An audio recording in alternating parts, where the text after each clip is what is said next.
राधे राधे, जय श्री कृष्ण। आषाढ़ मास की योगिनी एकादशी 10 और 11 जुलाई को मनाई जाएगी।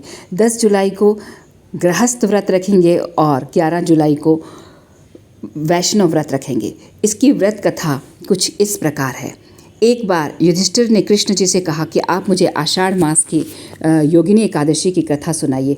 इस एकादशी का क्या महात्म्य है, मुझे विस्तार पूर्वक आप बताइए।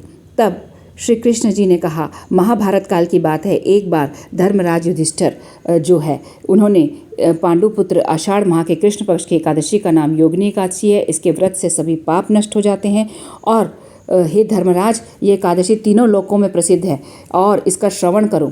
कुबेर में अलकापुरी नाम की नगरी थी, वहाँ शिव भक्त रहता था। उसका हेममाली नामक एक पक्ष सेवक था। कुबेर ने हेममाली को बुलाने की आज्ञा दी। डर से कांपता हेममाली राजा के सामने उपस्थित हुआ। उसे देख कुबेर को अत्यंत क्रोध आया।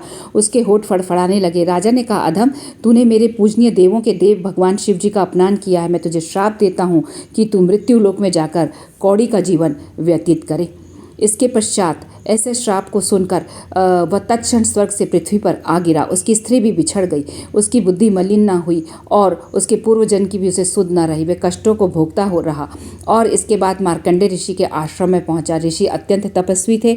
उन्होंने हेममाली वहां गया। प्रणाम करके उनके चरणों में वह गिर पड़ा और उसके पश्चात हेममाली बोला, हे मुनि श्रेष्ठ, मैं राजा कुबेर का अनुचर हूँ। मेरा नाम हेममाली है। मैं प्रतिदिन मानसरोवर से फूल लाकर शिव पूजा के समय कुबेर को देता था, लेकिन पत्नी सहवास में फंस जाने के कारण उस दिन पुष्प न पहुंचा सका।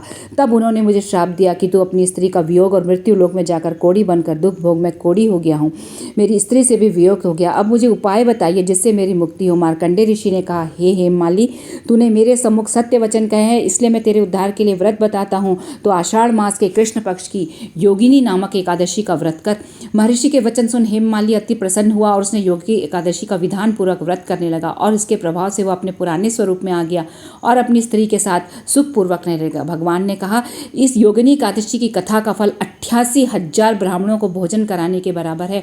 इस व्रत से सभी पाप नष्ट होते हैं और मोक्ष प्राप्त कर प्राणी स्वर्ग को प्राप्त होता है। राधे राधे।